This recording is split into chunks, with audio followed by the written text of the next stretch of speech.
Don't be an anonymous investor. Join the stock market social media platform public.com. Invest any amount of money and share with friends and new friends. Discover new opportunities, such as new companies and potential business partners, and useful tools for beginners, and share your experience with friends on public.com. Link in the video description gets you $5 for being a Grid Network viewer. Use the referral code GridNet for your free $5 to invest and start investing and networking on public.com.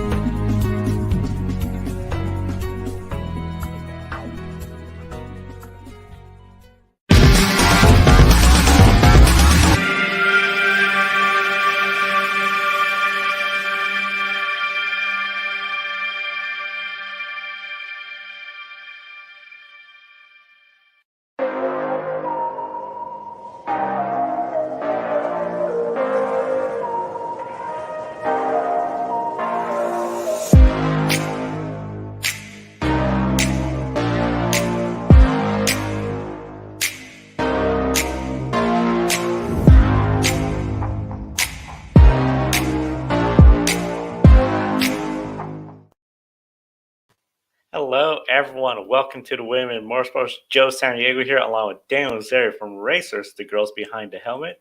And a big thank you to our Patreon subscribers, calling the show, Mark and Robin, for helping us keep on the air. You too can invest in the Grid Network through Patreon or a one-time contribution on Buy Me a Coffee. All the support means the world to us right here at the Grid Network. And Daniel, we got to start with Dorian Pond. Just amazing. Ferrari challenge and then switch to Lamborghini, and she's hitting the track very soon. Oh yeah, absolutely. It was really a week in the name of Dorian Pan, the super talented young French woman, 18-year-old, and she is already a big star of GT racing here in Europe. She was rounding out a season in Ferrari Challenge just 1 week ago. She had already wrapped up the title, the European title, in a couple of weeks before at Mugello, and Ferrari in the World Final was hosting the World Final in Imola last weekend. Dorian had 2 more races to go in the European season, and then the Finale Mondiale, the World Finals, that then she was contesting for the opportunity to be world champion. The second actually woman world champion, because Fabienne Volvend was the first woman to win the World Finals in Ferrari in 2018. After Volvend, now racing in W Series, Michel Gatting won the European season last year in 2021 for Iron Dames, and then Dorian Pan this year. But Dorian had another very, very strong week in the Ferrari Challenge Europe with the last 2 races. She won one and was third in the last one of the season, but then really switched her attention to the World Finals, which is a single race. So it's also down to some luck at the end of the day, because when you're competing on a whole season, you have the opportunity. You have some good luck, some bad luck, but at the end of the day, the best one wins with more points. But on a single race, it's not that easy, because sometimes you can get unlucky. And Dorian, by the way, she did really, really well. She had another podium. She was a P3 in the World Final, so didn't quite make it to the world title, but again, she proved in a big field of a lot of cars, as the European, the North American, and the Asian championships were all racing together on the same grid. So another very strong weekend for Dorian Pan. And then just 1 week later, not even a full week later, Iron Dames announced that they would switch to Lamborghini machinery. As it was news that was in the air for quite some time. I think we are expecting more news in the coming days.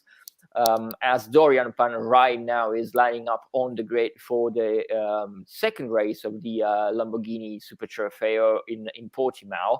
A track where, of course, they already made history with the Iron Dames lineup, with together with Michel Gatting and Rahel Fry. Sarah Bobby. Some less than a month ago, when they won the first race for Iron Dames in the European Le Mans series. So they're coming back to Portimao, this time in a wildcard entry in the Lamborghini Super Trofeo. It's just the first step for Iron Lynx towards a bigger program with Lamborghini. And so yesterday, Dorian had the first outing in a Lamborghini car, and she put it on pole. So, I mean, what else can we say about this young French woman? Super talented. She put it on pole for race 2, which is about to start in a few minutes. And then Michel Gatting was also in the top 5 in qualifying for race 1, which went underway this morning. And they were again really strong. They were fighting for the podium. Michel did the first stint, and then Dorian took over for the second stint. She was P2 actually. And on the final lap, she had a battle. Well, the track was very slippery because it was raining in the morning, and then it was at that point, very very challenging point where it's too slippery for slicks, but not quite wet enough for wet tires. So it was tricky. But they managed very well until on the final lap, where unfortunately Dorian spun and went from P2 to P5. So while now she's being interviewed live on the air, and she's already in the car ready to start the second race of the Lamborghini Super Trofeo Europe in Portimao, which is, as I mentioned, the very first time that Iron Dames are starting a race in Lamborghini. Very excited now. Of course, Lamborghini, so pretty historic. First female racer ever Lamborghini put it on the pole. And we're seeing this quick change from Ferrari. When it comes to a driver, and especially I think United States, we think of a NASCAR driver, for example, or even an IndyCar driver. They switch teams, they'll notice a difference in the equipment, the quality of the ride, where it's a step up, step down, but it's still a stock car or an Indy car. When it comes to this kind of racing, particularly going from a Ferrari to a Lamborghini, how huge and big of a difference and an adjustment is that for the drivers? Because it's not like just NASCAR where they all have almost very similar chassis. These are totally different cars. Yeah, great point. You make a really great point here, because it was, they were Iron Dames starting in 2019, and they always raced with Ferrari machinery. So they raced in the GTE, both in European Le Mans Series and in WEC. Then raced in the GT3 car in GT World Challenge, and in the GT3 Cup car in the Ferrari Challenge. So, but basically it's the same car. It's a 488. Of course, there's different specifics. It's there's more or less aero. There's more or less power, different tires, but more or less the platform is the same. It really was not given that they went straight from a Ferrari to a Lamborghini car with basically no track time before this very first race that they're doing here as a test. And they were straight on pace, beating guys that have been racing in this car throughout the season. And I mean, Dorian yesterday was throughout the day, she had the second fastest time of overall. Only Lori Spinelli was fastest. And this guy has won the European Championship and is leading also in the American Championship. So a guy that has massive amount of track time in that Huracan GT3 Evo 2 car. And Dorian was like a few hundredths of a second away, but she still did pole position. So that's really really impressive. And so it was not it was not given for them to be straight there after 4 years of racing with Ferrari, which is really impressive. And promising for next year. If we still don't know yet their plans and their programs, but as it is widely speculated, they will be racing with Lamborghini machinery on in some championships. So I believe that they still have a bright future ahead. Also, another very important news for Iron Dames is that Michel Gatting and Sarah Bovey were initially scheduled to be to change the driver categorization, the ratings from Sarah was going from bronze to silver and Michelle from silver to gold. Now there has been an appeal from Iron Dames to the FIA, and which has been accepted. So Sarah Bovey and Michelle Gatting will remain with their 2022 ratings, which is great news for them because it means that they can keep their lineup for another season. So that also will help because, of course, they are already changing the cars. So changing lineup would have been another, potentially difficulty. But now as we understand, the lineup will remain the same. So it's gonna definitely help them. That's gonna be very exciting to see them in the lineup again, and of course, very exciting. We'll definitely be giving any updates of Dorian as the race proceeds on. Now, one of the big races this past weekend, and they're off this weekend, the National Hot Rod Association, they had the Nevada Nationals, and that is where we saw Erica Enders win her 5th NHRA Pro Stock Championship. 5 career championships in the NHRA. She did this by taking the pole. She went on, controlled the weekend. She's going to enter Pomona, the last race of the year in the NHRA, on November 10th through the 13th with a championship in hand. Big congratulations to her and that Pro Stock team. Of course, Pro Stock, closest to a street stock, but heavily modified to get the high speeds. Not as high, though, as Top Fuel. That is the fastest category in the National Hot Rod Association. And what a race. We talked about it last time here about Brittany Force. She was 82 points behind entering into this race weekend. She had to go out there, get the win, and have some luck. That's exactly what happened, and she was fast to get those bonus points. She now enters the last race of the year, 7 points in the lead of the Top Fuel NHRA Championship. The Auto Club Finals, November 10th and the 13th at Pomona, California. She's going to try to get another championship in Top Fuel. It has been a phenomenal story just following her all season long. It looked like it was starting to get out of reach.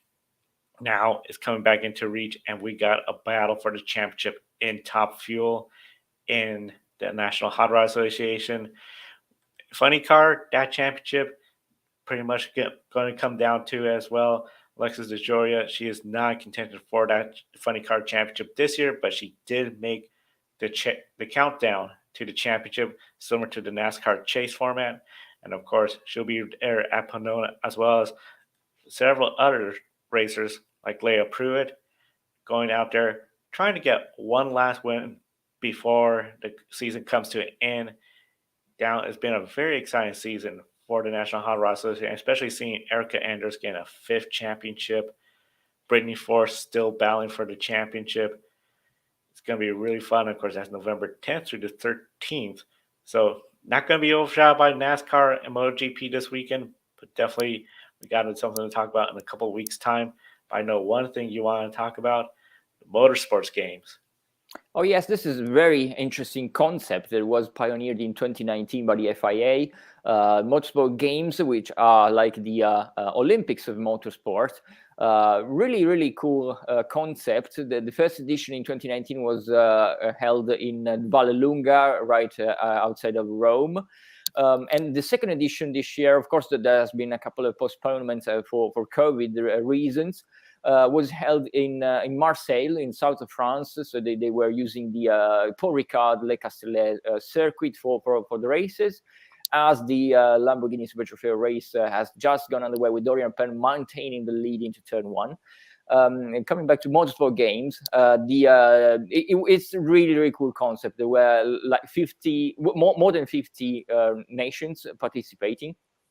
With a lot more disciplines than in the first year. So we had, for example, the popular categories such as Formula 4 or TCR or even GT Sprint and GT Endurance this year. But also some smaller categories like karting endurance or auto slalom, karting slalom, also the for the first time karting sprint series, both the senior and the junior classes. So it was also, I think, and also esports was very big. The esports race had participants from every country that entered the motorsport games. This is also because, of course, it's much easier for some of the countries. For example, we had Bahamas, which or countries like Jamaica that maybe they do not have such a big motorsport facilities or even traditions, so it was easier for them to enter some of these smaller competitions. But we really saw some great racing even in those disciplines.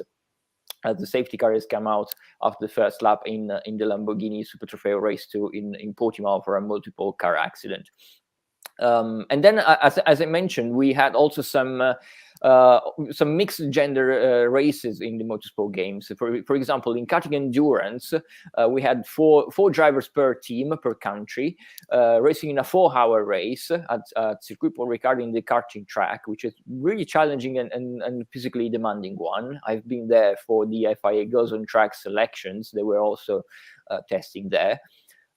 Obviously, it's not the main F1 track. It is a smaller track in the same complex, but it's really challenging. And they were racing in a 4-hour race, for example, 4 drivers per team, and at least one driver had to be female. There were some countries like Georgia and Bahamas that lined up 2 female drivers, and Portugal that for the first time had its featured the very first all-female team in the motorsport games.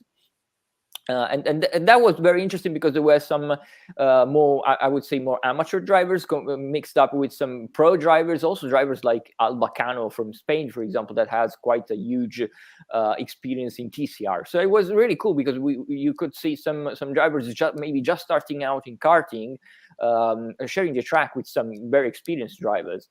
And it was a very good opportunity also for the public, to go there and experience firsthand some different forms of motor racing that sometimes you don't see often on TV.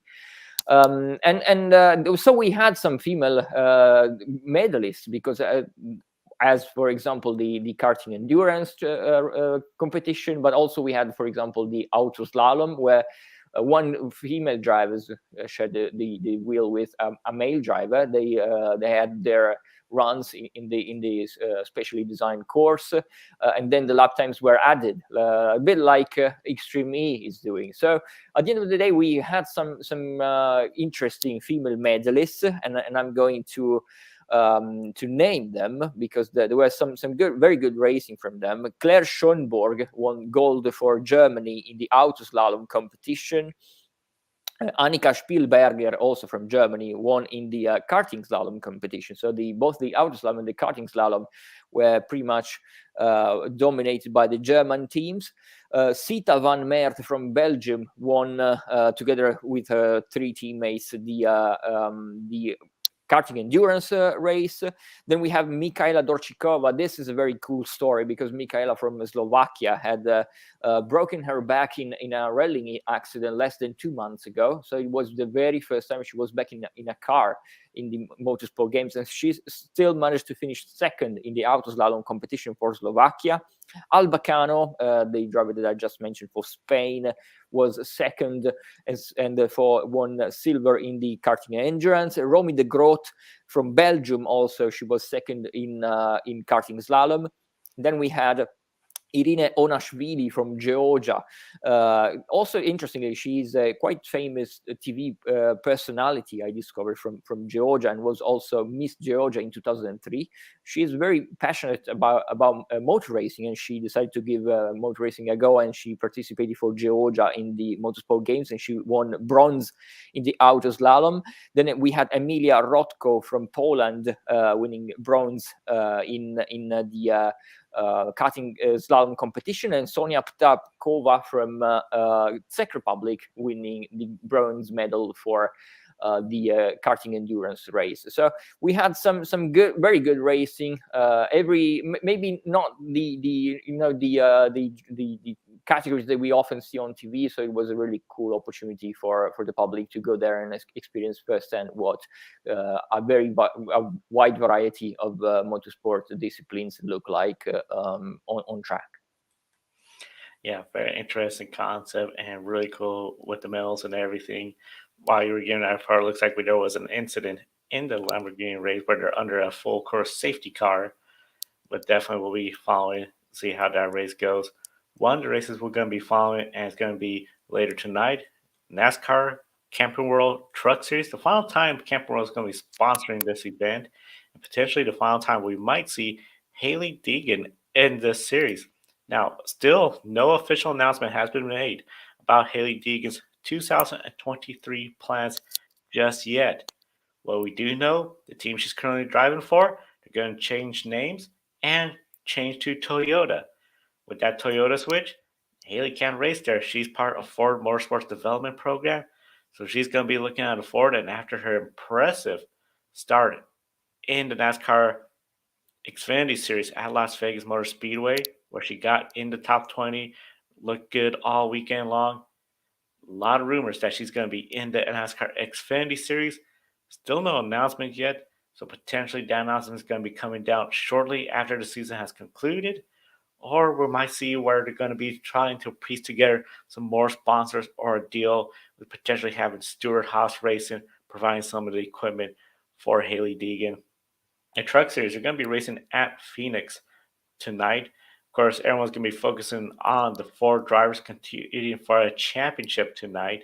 And one of the big things, of course, with the championship, it's going to be really interesting to see which driver is going to claim that. But also, we're going to be following on Grid Encore the entire field.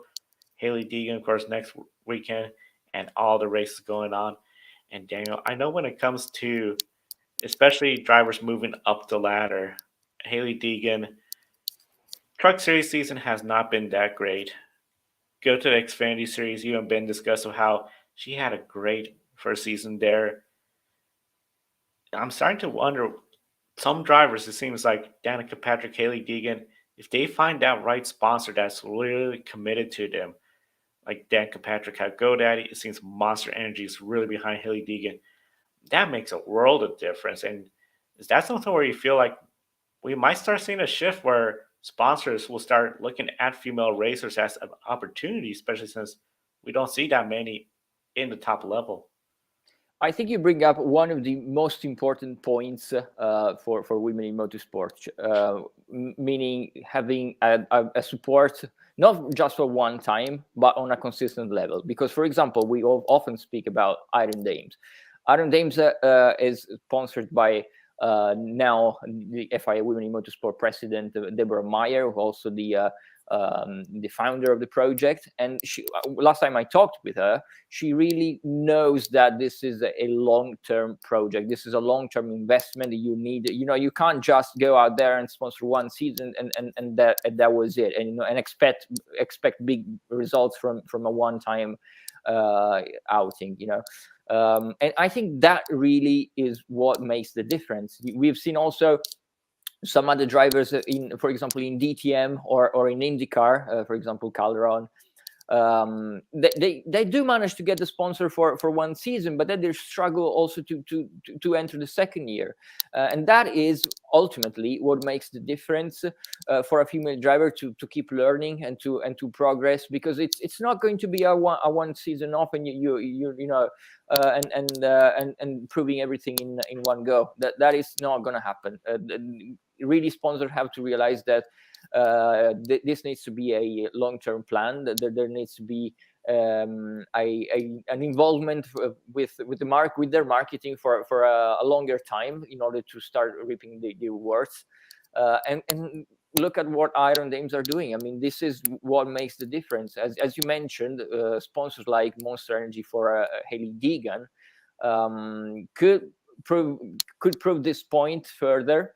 if they can stick with her and support her through the next years, I think she definitely proved that she has the speed to progress. But it will need, it needs time. She will need the track time, the experience, like any other drivers, and this is often what female drivers have lacked. A proper support with long-term vision, rather than just making a one-time appearance and just for the marketing, just for the sake of it, and then that was it. I mean, this is never going to happen if you're serious about promoting women in the sport. Motorsport is one of the most expensive forms of any sport. Definitely the fun and the sponsorship there, and like you said, having someone that's committed makes a huge difference. And hopefully, we'll start seeing more and more sponsors start looking at, okay, what are the advantages of marketing with a female athlete in motorsports and going committed to that. Now, Darren, I know you're going to be committed to this entire race weekend, following all the races. What are some of the races you're going to be following this weekend? Well, one is underway right now, and as they just go on green flag, the safety car will come in at the end of this lap. The Super Trofeo Lamborghini, the World Finals. So we have the last two races of the year for the European and the North American campaigns today. Also, I'll just quickly remember that we also had the race one for the North American series early today, where Ashton Harrison won second in Pro-Am and Charlie Martin was second in her class in LC Cup. So more important results for them. They have another race. Well, the European one is on now, and the North American is right after this. So the second race that will close the regional championships, and then tomorrow we will have the World Finals for Lamborghini. Then we will have the Formula 4 US racing at COTA at Austin. With two female drivers, Madison Aust and Maite Cáceres. They already raced the race one and race two.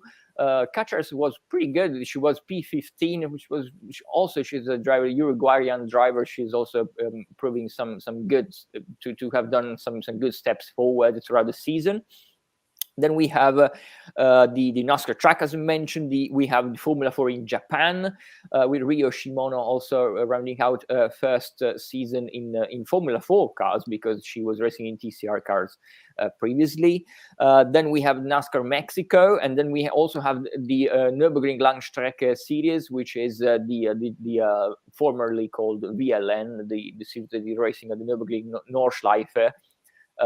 Well, this was actually the second race of the season that has been postponed for bad weather earlier this year. So hopefully we are in November at the Nürburgring. It's never easy to get some running in there. It's really cold out there at the Nürburgring. So hopefully we will see some track action at the Nordschleife. Also with Gabriela Gilkova racing there, and the Kreuzpoiner twins, Alesia and Jacqueline Kreuzpoiner. They have been racing in the BMW M2 Cup this year, and they are making their debut in the NLS series. So I think, and also Trans Am racing at COTA, so more racing in the US. Also, Formula 4 Brazil is scheduled to run this weekend, and usually we have a female driver, Aurelia Nobels, who is not racing this weekend because she's already here in Italy, as she will contest the selections for the Ferrari Driver Academy in a couple of weeks' time. So she decided to skip the final round in Formula 4 Brazil to really to focus on her selections in the Ferrari Driver Academy, which is really important, obviously, because she can become the third female driver to get a contract from the Italian F1 team after Maya Veog and Laura Camps. So these are the races that we'll be focusing on this weekend, as the more Lamborghini cars are stuck in the gravel in Portimao, but the race remains on the green, with Dorian Pan leading Brendan Leach and Milan Tikens in the pro class. And of course, to go along and see how all the races turn out, be sure to visit the website racersbehindthehelmet.com. Get a full recap, including a past race weekend. Right there, you see World Racing League, multiple females, class victories. Dorian, of course, taking the headlines. A lot to follow on the website each and every week. And we encourage everyone, once again, that website is racersbehindthehelmet.com. And Daniel, of course, we thank you again for all your time here and following all the female racers. We encourage everyone, like and subscribe to the Grid Network right here so you don't miss any of our programs. Be sure to visit our social media pages, whether it's on Instagram, TikTok, Twitter, Facebook. We're always live streaming. We're on the air, and we're going to be on the air tomorrow to preview MotoGP Championship, NASCAR Cup Series Championship. We'll recap it on Sunday, and then on Monday, Grid Encore. Ben, they're going to be recapping the Xfinity and Trucks Championship as well. And then we'll start all over again then we'll be back here again next week. And be sure to visit public.com. If you're looking to invest in the stock market, use the referral code GridNet and invest in the stock market with free money from public.com by using the referral code GridNet. For Daniel Zeri and Racers and Girls Behind the Helmet, I'm Joe Sandiego. Thank you for watching today's program. We'll see you next time and enjoy the races. Don't be an anonymous investor. Join the stock market social media platform, public.com. Invest any amount of money and share with friends and new friends. Discover new opportunities, such as new companies and potential business partners, and useful tools for beginners, and share your experience with friends on public.com. Link in the video description gets you $5 for being a Grid Network viewer. Use the referral code GridNet for your free $5 to invest. Start investing and networking on public.com.